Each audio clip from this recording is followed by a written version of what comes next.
ఆలయం యొక్క కప్పు వేయటాన్ని ఏదో లోపల గోడల మీద అలా కప్పు రాళ్లను పరచటం కాకుండా బయట ఒక అలంకారమైన అమరిక ఉంటుంది.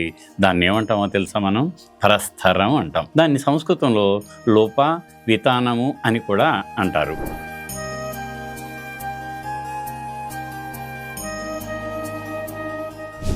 కొన్ని ఆలయాల్లో ఈ శివలింగానికి నలుదిక్కుల 4 స్తంభాలు కూడా లోపల ఉంటాయి.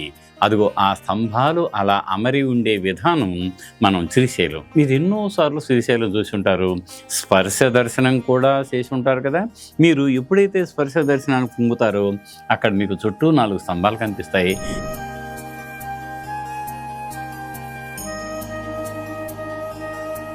గుడికి గోడలైన తర్వాత కప్పు వేయాలి అంటాం కదా.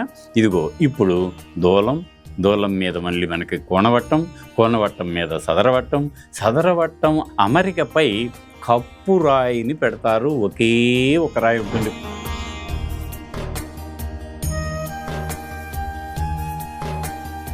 ఒక్కసారి మీరు మౌంట్ అబు ఆలయాన్ని చూసినప్పుడు కానీ అక్కడ దాకా ఎందుకు, ఇక్కడ మీకు హాలేబీడు, తర్వాత బేలూరు మొదలైన ఆలయాలు చూడండి. మీరు లోపలికి వెళ్ళారంటే ఆ నవరంగ మండపంలో ఉండే మధ్య కప్పు ఒక రకంగాను, చుట్టూ ఉన్న 8 అంకణాల కప్పులు 8 రకాలుగాను అలా శిల్పి మైమర్పింపజేస్తాడు కదా.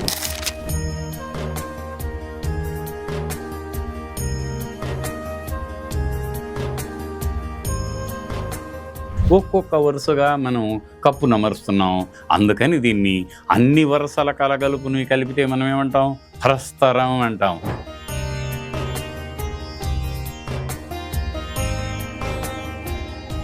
గర్భాలయం వెనుక వైపే చూస్తే, వెనుక వైపు అంటే పశ్చిమ భాగంలో ఉంది అని మనం అనుకుంటే, ఇటు మీకు దక్షిణాన ఉత్తరాన ఈ మూలలు ఉంటాయి కదా, మూలల్లో అద్భుతమైన డిజైన్ ఇటు అటు కనిపించేట్టుగా చెక్కుతారు. దాన్ని కర్ణపాలిక అని అంటాం.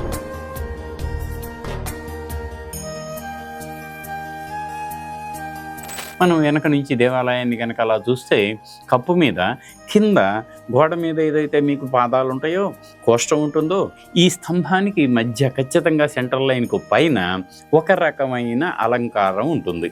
దాన్ని మనం ఏమంటాం? మనం నాసి అంటాం.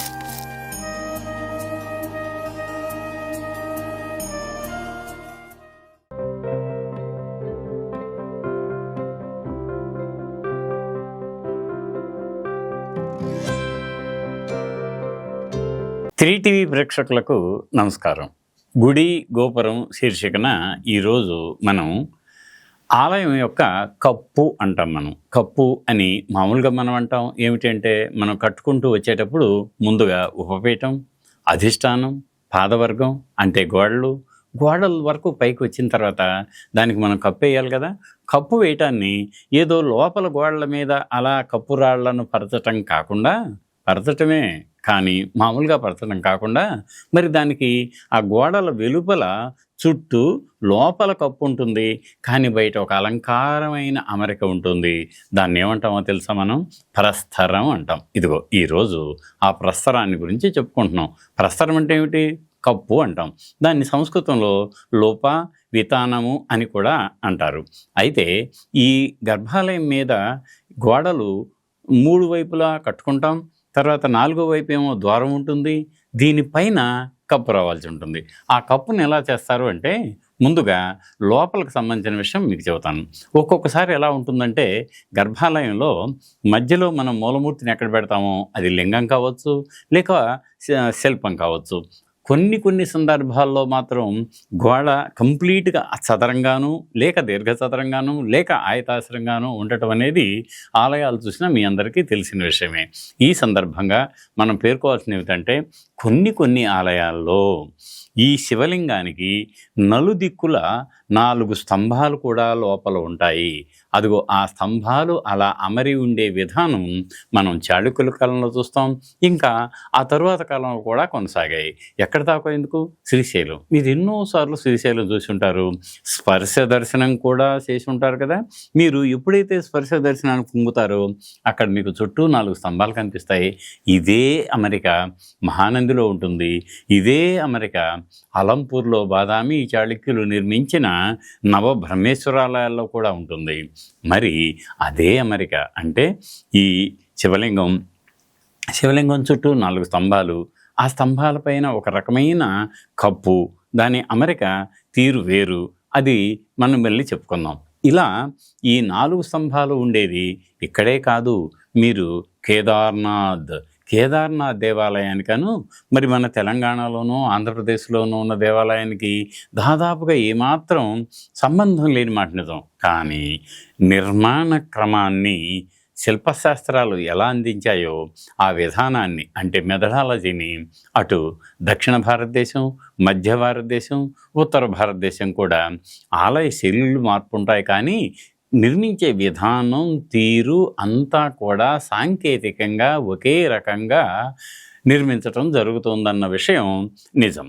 ఇక ఇప్పుడు మనం ఏమనుకున్నాం, ఆలయం లోపల కప్పు ఎలా వేస్తారు అని. ఆలయం లోపల కప్పు వేయాలంటే కప్పును మోయటానికి మనకు ఒక దూలం కావాలి. ఇంటి మాదిరే ఇంట్లో కూడా స్తంభాలు ఉంటాయి, స్తంభాల మీద దూలాలు వస్తాయి. దూలం మీద కదా మనం ఇట్లా కప్పు కానీ లేక ఇలా అడ్డంగా కప్పు కానీ, అదే కనుక మనం సదరంగా ఇలా కొయ్యిని పరుచుకోవచ్చు. అలా కాకుండా ఇలా ఎటవాలుగా పైన కూడా కేరళ ఆలయాల మాదిరిగా తీర్చిదిద్దొచ్చు. అది ఎలా ఉంటుందంటే ఆయా ప్రాంతాల్లో దొరికే బిల్డింగ్ మెటీరియల్స్ని బట్టి ఉంటుంది. ఇక మనం ఇక్కడికే వద్దాం. కేవలం తెలంగాణ, ఆంధ్రప్రదేశ్ వరకు మనం వస్తే దాక్షిణాత్య రాష్ట్రాల్లో కూడా అంతే. మనం లోపల ఒక దూలం ఉంటుంది. అది ఎక్కువగా బయటికి గోడ నుంచి ప్రొజెక్ట్ అయి రాదు, కొంచెం మాత్రం ప్రొజెక్ట్ అయ్యి అలా ఉంటుంది. అది బీమ్, అంటే గోడ మీద లోపల వరకు ఉండి పైన కప్పు బరువుని, పై కప్పు బరువే కాక విమానం అంటే శిఖరం అంటామే, ఆ శిఖరం బరువును కూడా సమపాళ్లల్లో తాను స్వీకరించి గోడల మీదకు విస్తరింపజేస్తుందన్నమాట. That is called what we call distribution of load. దానికి అసలు మూల కారణం ఇదిగో ఈ దూలాన్ని మరి సాంస్క్రిట్లో ఏమంటాం, ఆలయ పరిభాషలో ఏమంటాం అని అంటే దాన్ని ఉత్తరం అంటాం. ఏమంటాం? ఉత్తరం అంటే పైన ఉన్నటువంటిది అన్నటువంటి ఒక అర్థం. అదిగో దాని మీద ఏముంటుంది మరి, కొన్ని సందర్భాల్లో అక్కడ అదే ఉత్తరాన్ని సాదాసీదాగా కాకుండా దానికి పై భాగంలో ఒక పద్మాన్ని అలా సింపుల్గా ఏర్పాటు చేయటం, దాని మీద మళ్ళీ కప్పురాళ్ళు వేసిన సందర్భాలు కొన్ని అయితే ఆ కప్పురాళ్లలో కూడా కొంచెం శిలా విన్యాసాన్ని చూపించి కోణవట్టాలని చెప్పి మనం దూలాలు 4 దూలాలకు మధ్యలో ఇలా ట్రయాంగులర్గా ఒక రాంబస్ లాగా ఏర్పాటు చేస్తారు. దాని మీద మళ్ళీ ఇంకో కొరస సదరం ఏర్పాటు చేస్తారు.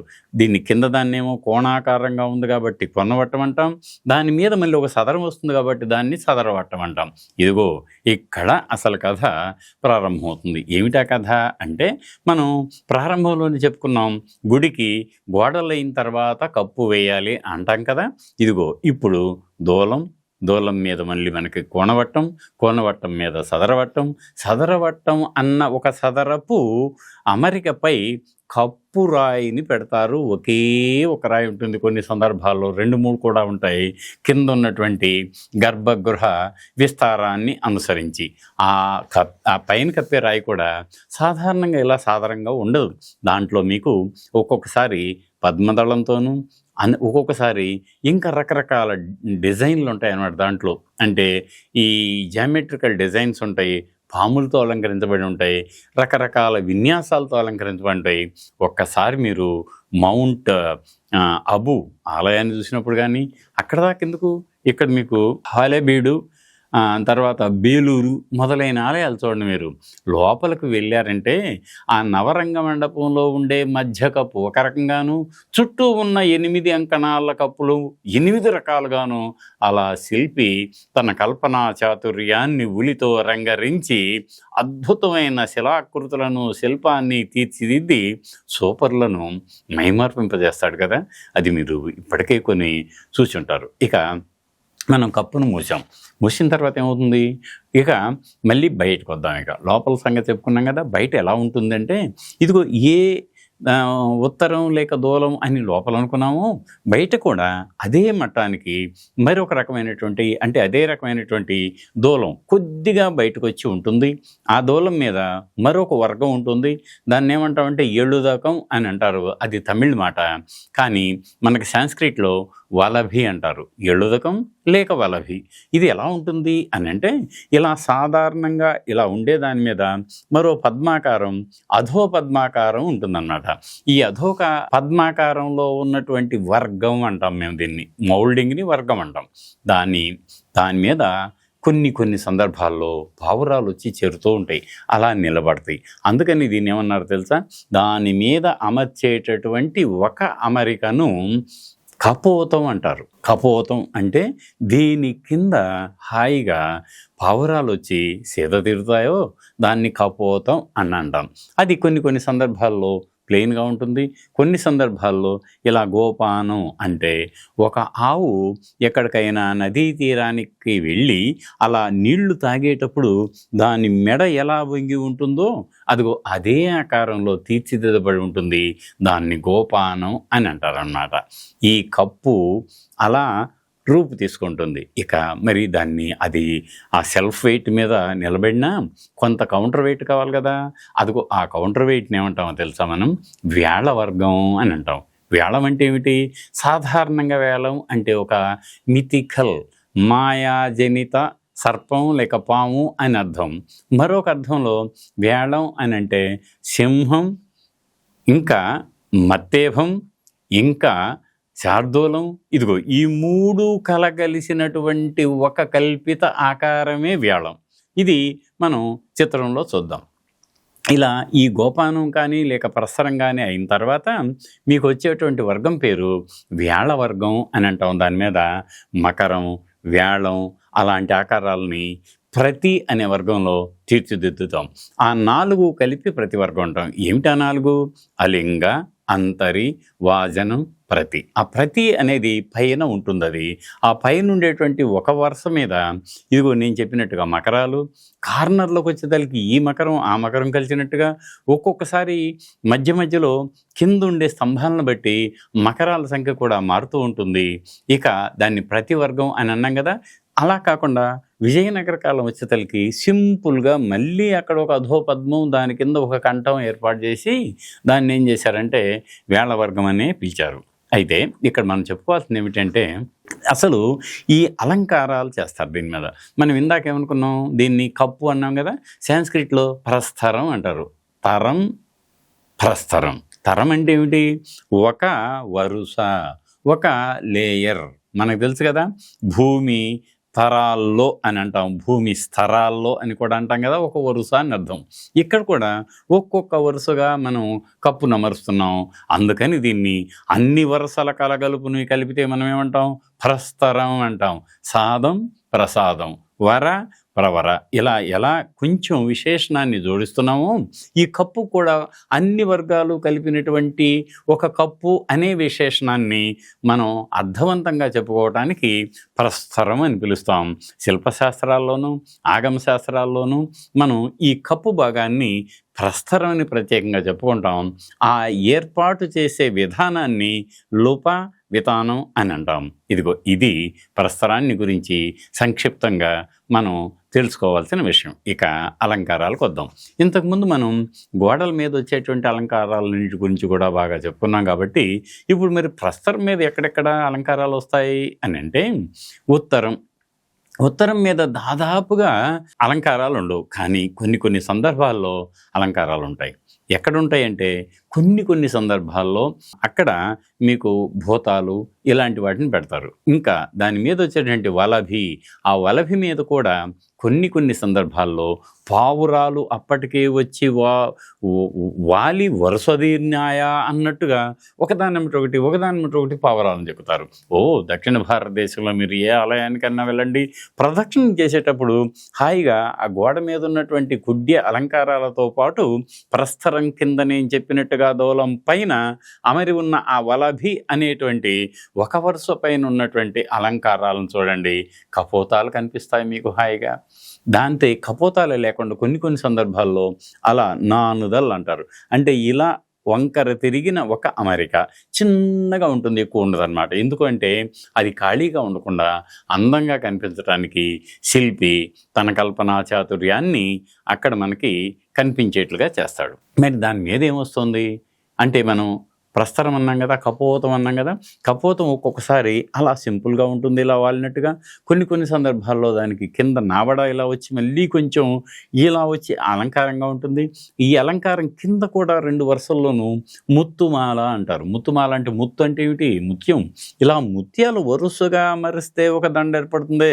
అలా లాగి సాగదీసి ఒక ముత్యాల దండను అలా అందంగా అలంకరించారా. మనం తోరణాలు పెడతాం కదా, మామిడి తోరణాలు, అలా అలంకరిస్తాం కదా. దాని బదులు ఇక్కడ ముత్యాలను అలంకరిస్తారు. మరి దాని మీద ఏముంటుంది అంటే ఆశ్చర్యకరంగా ఉంటుంది.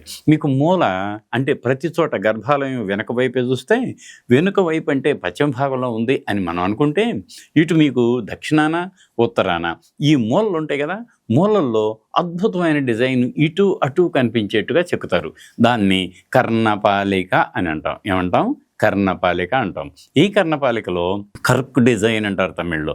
వాట్ ఈస్ దట్ కర్క్ అంటే, మనం తాటి చెట్టుకి తాటి మట్టకు పైన ఆకులు, కింద గరిక ఉంటుంది చూసారు మీరు, దాన్ని కరుక్కు అంటారు. ఇట్లా వరుస పెట్టేసి రంపం లాంటి పళ్ళలాగా ఆకారం అటు ఇటు ఉంటుంది కదా, అదే డిజైన్ని ఇక్కడ కూడా అమర్చి ఉంటారు.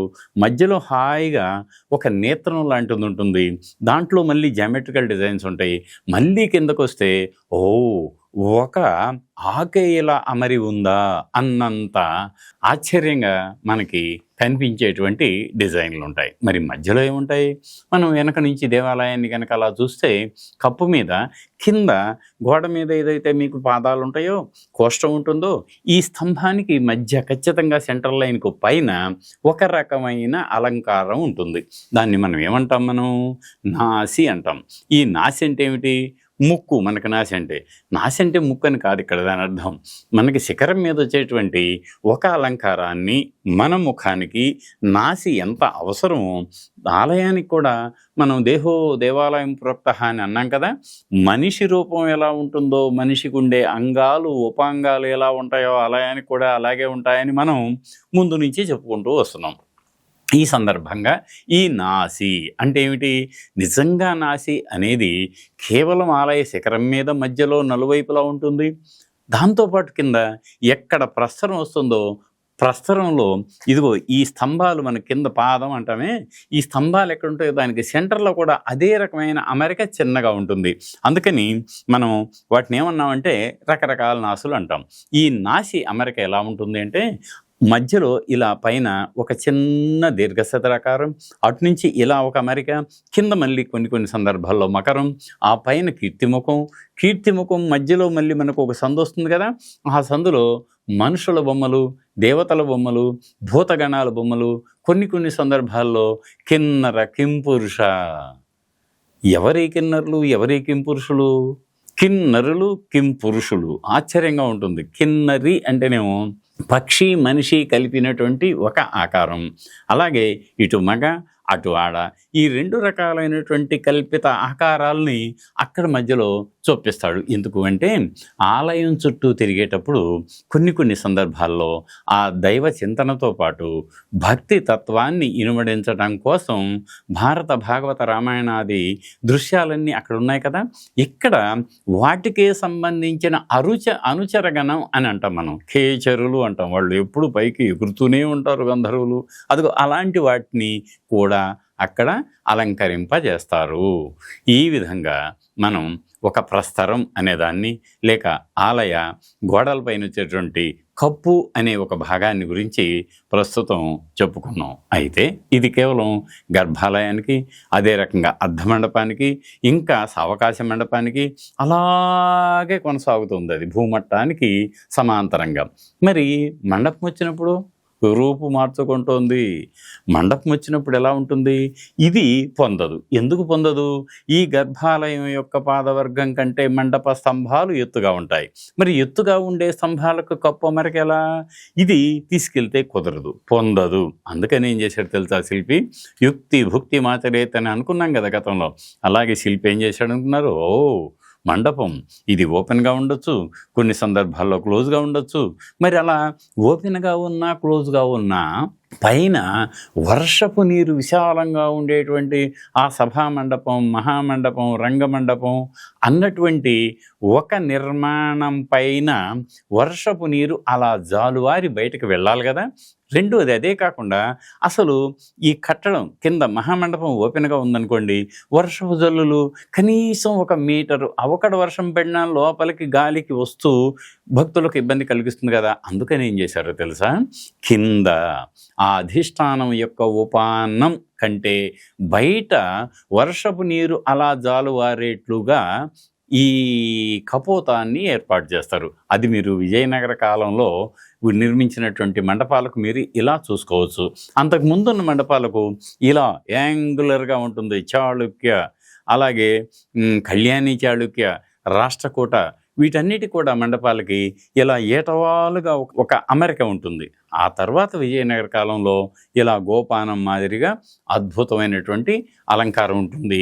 వాటి మీద ఒక్కొక్కసారి బల్లి, ఒక్కొక్కసారి తాబేలు, ఒక్కొక్కసారి పాము, మరొకసారి కోతి, ఇలా అతను ఆ శిల్పి ఏమైతే ప్రతిరోజు తన దైనందిన జీవితంలో తనకున్నటువంటి ఈకో సిస్టమ్ అంటామే మనం, అంటే పర్యావరణంలో తనకు తారసపడ్డ ప్రతి అంశాన్ని, అటు ఆకులు కావచ్చు, అలములు కావచ్చు, పూలు కావచ్చు, రకరకాల అమరిక డిజైన్లు కావచ్చు, ఇంకా జంతుజాలం కావచ్చు, వీటన్నిటిని కూడా దాని మీద అందంగా తీర్చిదిద్దుతాడు.